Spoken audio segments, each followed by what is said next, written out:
Wait, a man walks away from police and somehow ends up facing charges. But here's the real question. Is walking away a crime, or did this situation spiral out of control? All day long. But hey, I'm the popo. Let me come and mess with you more. Good morning. Hey. How are you? Hey, buddy. If you're banging on the door, you got to be careful because you break something, you're gonna catch another charge. So be careful banging on those windows because they break very easily. All right. So you were Michael Jones.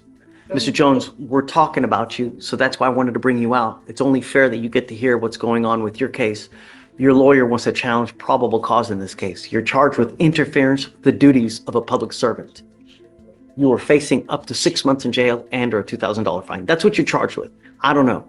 So I'm going to have them read, and we're going to do probable cause to see whether we're going to go forward or not. Okay? Okay. What happened?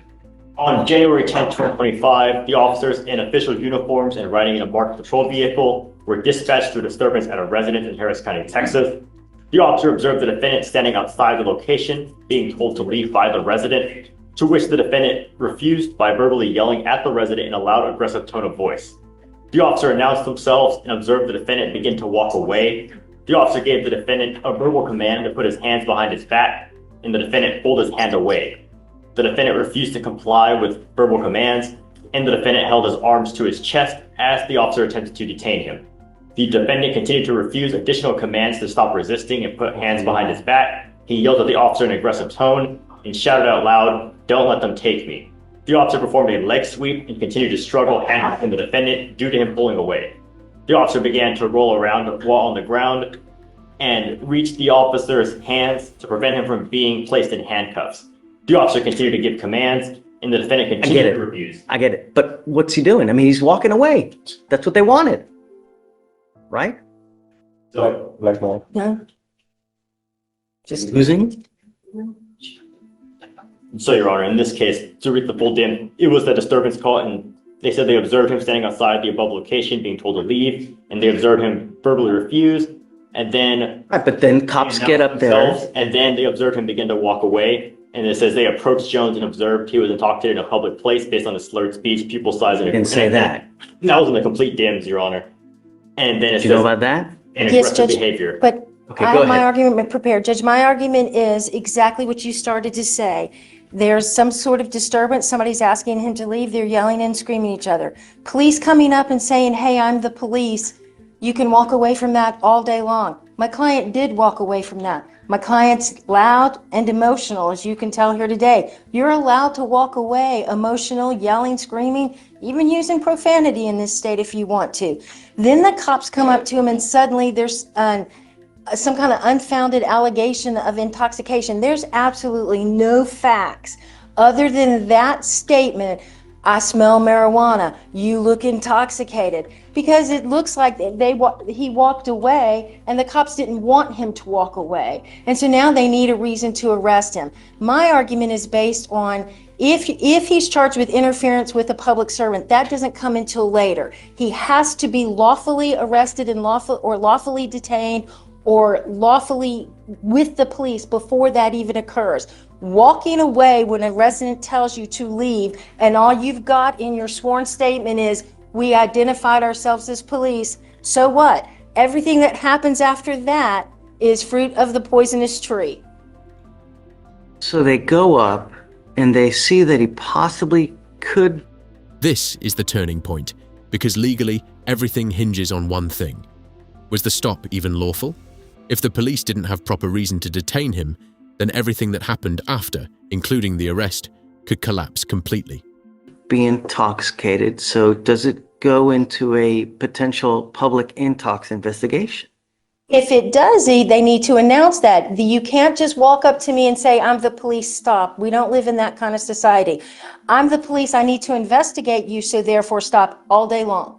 "I'm the police, we're investigating, I need you to step aside, sir, so I can investigate this matter," all day long. But hey, I'm the popo. So the reasonable suspicion we have is they begin to investigate what? So A criminal trespass. they're called as a disturbance, and they saw him yelling, being aggressive, and then as he walked away, that's when they saw So signs. the trespass investigation ceases because he's leaving. Yes or no? It's not specified to be a trespass, Your Honor. It's specified just to be a disturbance. That's what it is. Okay, but it's a trespass that they're investigating a trespass, right? I mean, for all intents and purposes, isn't that what it is? The investigation begins as a trespass investigation because he's there. Homeowners asked him to leave. He's refused to leave. So cops come and he begins to leave. So at that point, all should have ceased. But the cops go up to try to... Well, in this case, Your Honor, it would be that, yes, he attempted to leave, but once the officers arrived, so they would still need to investigate to determine if the trespass even occurred, to determine, you know... He's leaving. He's walking. He's leaving, right? It's like, here, let me come and mess with you more, That would only... right? So it's like adding fuel to a fire. But they would still have grounds to investigate, and furthermore, with the further signs of possible public intoxication, it would give them further grounds to investigate. That's because they're going up to him to mess with him. Well, they're going up to investigate what they saw him refusing to leave, and he leaves. He only left once they arrived. So with maybe potential fear of apprehension, that's when he decided to leave, which it wouldn't be, it wouldn't undercut their ability to investigate what they had observed happen in front of them regarding that public or that disturbance that they were called about. They still need to figure out what happened there and if there was a trespass to begin with. Judge, you can't flee a trespass. The way you comply is by fleeing. Well, we don't know it was a trespass, it was a disturbance. We don't always specify the disturbance. I'm going to find no probable cause. You understand? Mr. Jones, be careful, man. We have enough drama in this life, don't we? You don't like to wear orange, do you? Be careful where you go. Be careful what you do. Everyone's always out to get you, man. Don't let them. All right, man. Good luck. Thank you. Unless you... Thank you. Hear what happened? She said you'll be Thanks. released. And just like that, no probable cause. But think about it. How close was this to going the other way? One decision, one moment, and a simple act like walking away could have turned into a criminal record. So, here's the real question. How many people don't get this outcome?